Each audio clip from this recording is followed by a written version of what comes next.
Okay, welcome back to the training vlogs. We've been 3 weeks since our last training. That was the 290, the last video. And I have been training, but I've just been in a bit of a deload, so it didn't seem very interesting to video. The thing in my quad just needed a bit longer to heal up. It's mostly there. I've been back squatting 200 kilos for a couple of reps, and it's pretty comfortable. A lot of physical therapy and stretching, and it's cool. Just a minor pull, so nothing really to report on that or change anything major. So I took the week after London as a pretty big deload week, and then last week and this week we've just been building up at the start of a new kind of macro cycle, I suppose. We're doing the same assistance work for snatch and variations. So we're doing touch and go snatch from the floor, and then above the knee hang snatches, and we're going to work up to those. Back to 110 on the touch and go snatches, just about 100 kilos on the hang snatches, so they have a bit of a ways to go. Anton said don't go heavier than like 70% or 80% on the touch and go snatches. I think about 75. Obviously, I'm going to max my triple on the touch and go snatches because, 147 and I did them for 2 or 3 weeks, so we can only assume that they work really well, and I'm going to push them to the limit. So there's that. Lots of high pulls, no high pulls or rebound, but proper high pulls, pulling high. And I haven't done any clean deadlifts yet, so my back is perfect again. It was just a minor flare up, but I love deadlifting at the moment, or I really enjoy it, but as you know, it's not super congruent with all my goals at the moment. So I'm just going to kind of probably do deadlifts once every 2 to 3 weeks. So obviously snatch grip deadlifts or snatch pulls like 2 or 3 times a week, but every so often I'll do a clean deadlift. Jumping is back in the cards. Jumping feels pretty springy again at the moment, which is great. I'm very, very happy with that. Foot is achy only sometimes when I'm doing those. And I'm doing some hill sprints only about once a week, so I didn't want to be really cautious with introducing those again before coming back to my sprint thing.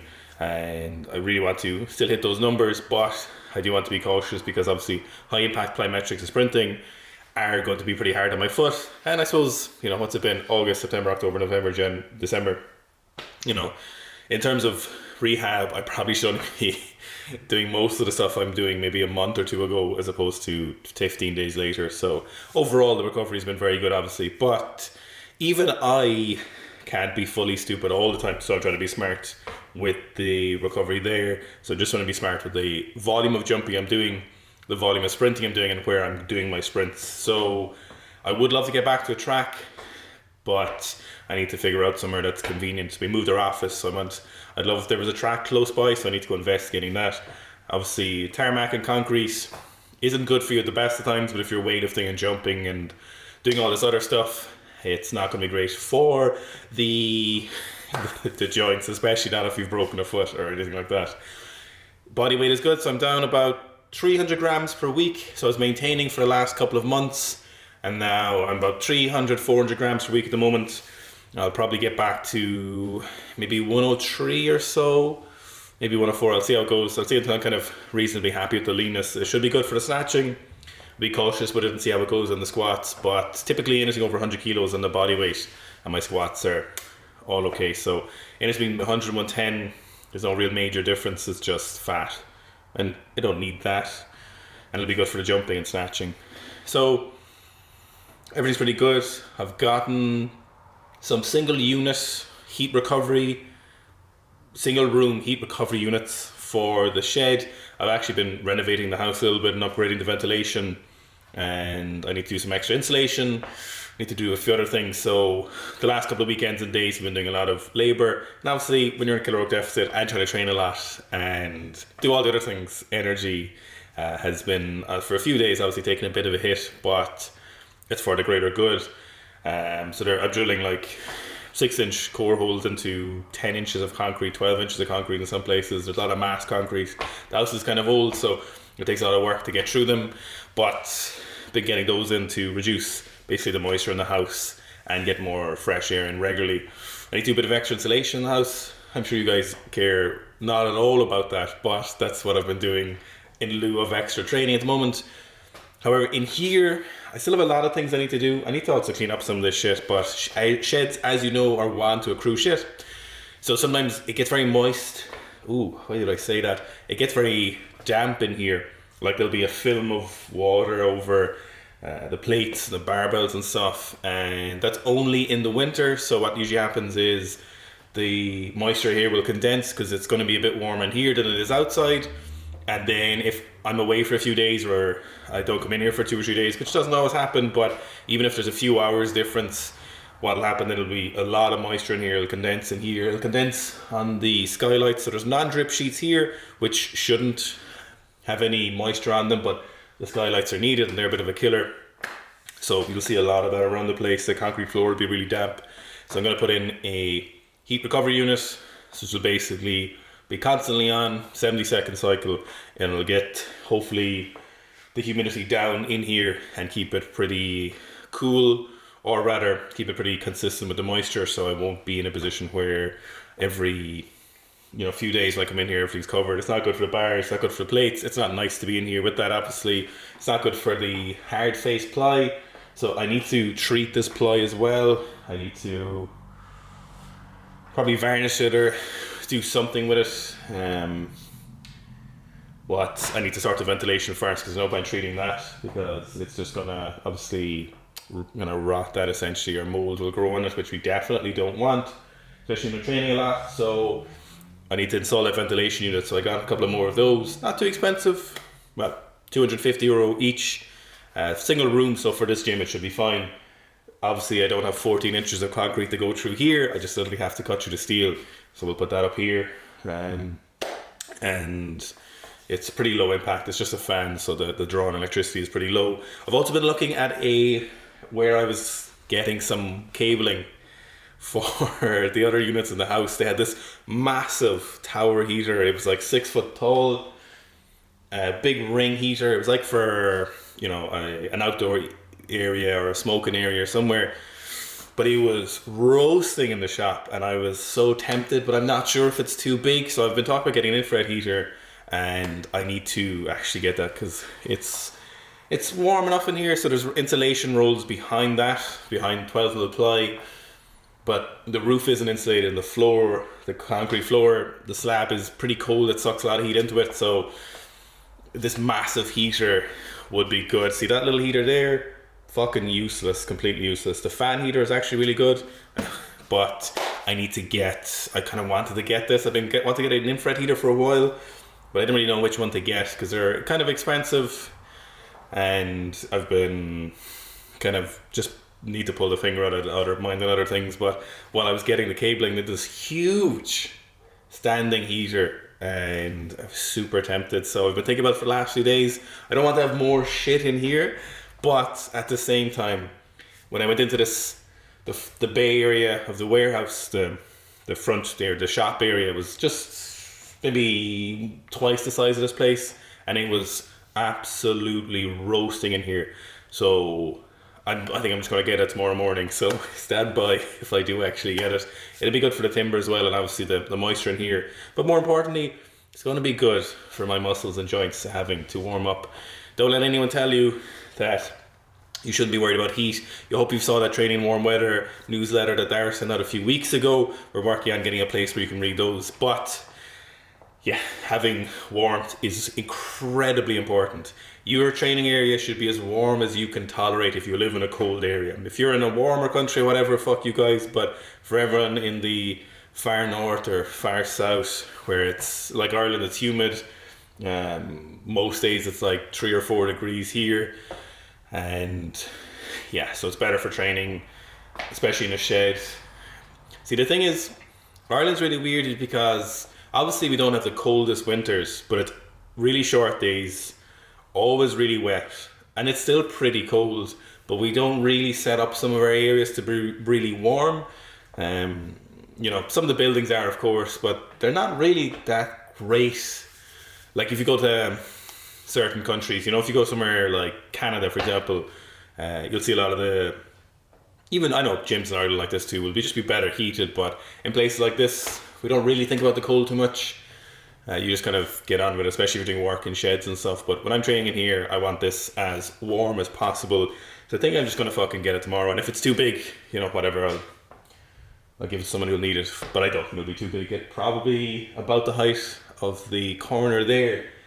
So That'll be obviously a bit of an eyesore, but if it's warm, I don't kind of care because I just love trading the heat. I hit PBs in the cow shed. I had 3 walls. There wasn't even a front on the shed. I've done my time. I don't have anything to prove anyone. I don't need to prove I'm a double hard bastard. I don't need to Goggins this. I just want a warm shed and a dry shed, a warm and a dry shed. And thankfully, I'm now at a point where I can afford to facilitate this. And obviously, a lot of those are business expenses too because of things like this. So, I've no reason to complain. And I need to clean out some of that shit. Obviously, my platform needs to be fixed as well. I've had, again, priorities of physical work to do and divvying those out, and the platform is perfectly serviceable. I need to finalise what I'm going to do with it, but I haven't been thinking about it too much. But obviously I do need to fix that. It's fine for now, but I need a better platform. It's something I use multiple times a week, so it should be better. Anyway, I don't know if the renovation stuff is interesting to you. I don't know if you care. But, dryer. Oh, also, obviously, if I keep the humidity down in here with the heat recovery unit, with a bit more ventilation, it should be able to keep it warmer, so there should be less dampness in the air, so it should stay warmer and heat up should heat up quicker, so that would be better for me. And so let's get training. Tonight is just snatches from the floor, probably somewhere around 110 kilos, maybe 120 kilos. The doubles feel good, but there's no rush, quality over quantity at the moment. Well, quality all the time, but yeah, a bit more quality and quantity than the absolute weight. Then the squats, probably just 200 kilos for a couple of sets again, and see how the quad feels. And then I'll add about 20 kilos on top of whatever snatches I finish with. So if I finish at 110 or 120, I'll go to 130 or 140 for my pulls and do about 6 sets of 3 and keep working at pulls in those positions. And then I'll do my core work. I won't do my core work. No, I'll do my core work. Okay, enough rambling. Enjoy the training vlog.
Okay, that was a great session. That was actually absolutely perfect.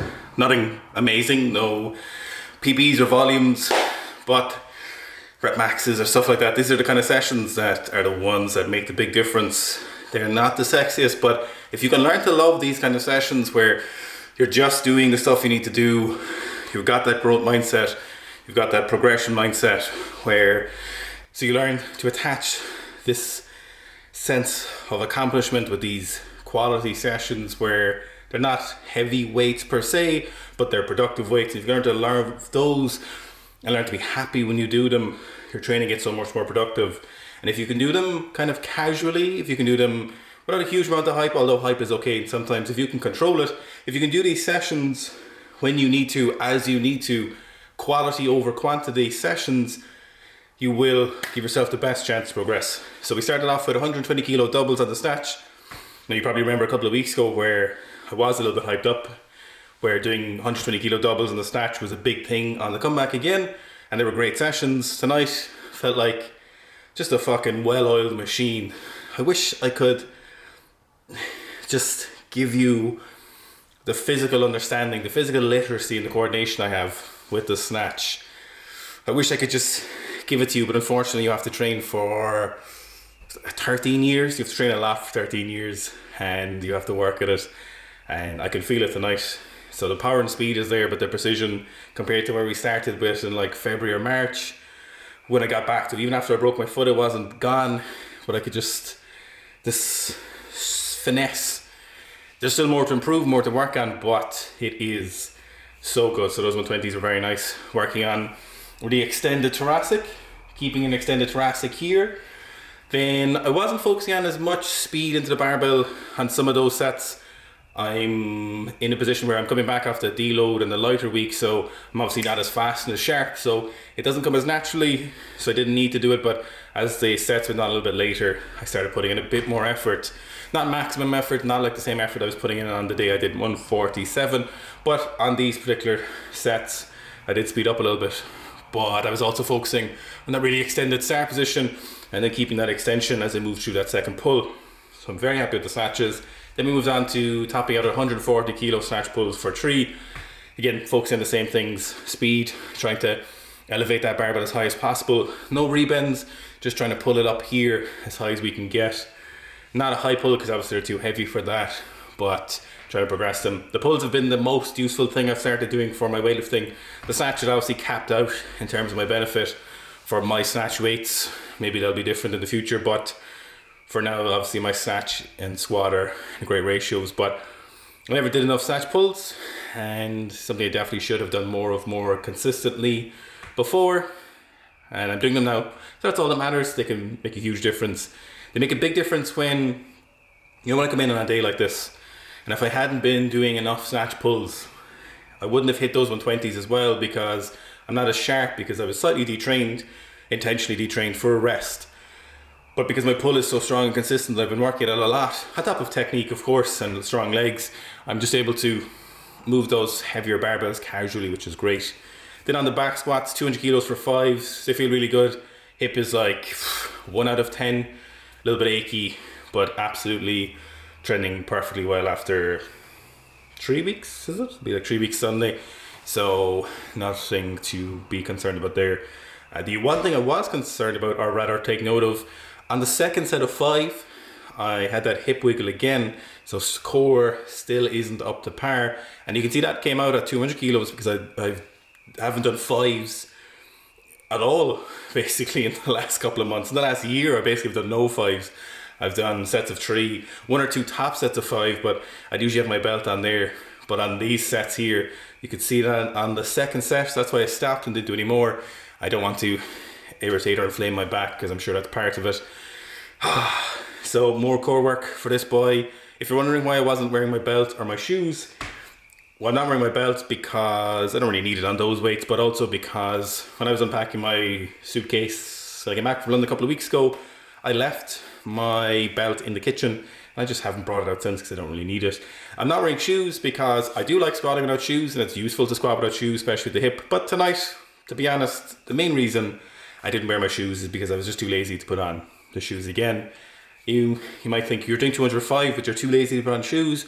And you look, we're all human. I don't know why it is. I don't know why I am the way I am, but that's the way it do be. So pretty good session. Pretty happy with that. Try and take these sessions as the wins. If you're doing on our programs, if you're on the Sika Strength app, try and take each session as the progression. Each session is the goal. The end result is a nice bonus, but each training session being hit is also part of that goal, and they are the goals themselves. So learn to it, and it's something I definitely learned in the last few years, 5 or 6 years for sure. And it's harder when you're a bit younger, you're a bit more hungry for the results, but it's definitely a big part of the process. So I'm very happy with that. Hope you're enjoying the sessions. I know a lot of you prefer these kind of training vlogs, so I'm happy to keep making them. And big stuff planned for next year in terms of trips and stuff. Not big long trips. I don't like being away from home for too long, but our weightlifting camp in Poland and Spala, 3 meals per day will be included. Bedded and board, so you'll be sleeping all included for a very good price. We're probably looking at about €1,500 possibly. We need to finalize the prices with Spala, but that'll be everything. That'll be the camp, our coaching for 4 to 5 days, 3 meals a day, sleeping at night. So you could probably get that weightlifting camp in for less than 2,000. You could probably get it for 1,700 or 1,800 euro. Ideally, you wouldn't have to spend anything when you're there. So for 5 days of coaching from me and Fitz, and in a full-time weightlifting center in June in Poland, I'm really excited for that. So we're going to go over, make sure everything's okay in January or February. We'll probably be taking bookings or deposits in January. There's obviously a max capacity, and everyone in the newsletter will find out first, and in the Sika Strength group. So go to the Olympic weightlifting section of the newsletter, sikastrength.com. Hope you're having a great training week. This will be up on Friday, so have a great weekend, and hope you enjoy the videos that are going to be out from us. I'm doing a clock off video, which you'll see Sunday, and there'll be a Q&A the day after. So we're really well planned, and I'm going to eat 50 grams of protein and probably like 30 grams of carbs left. So wish me luck.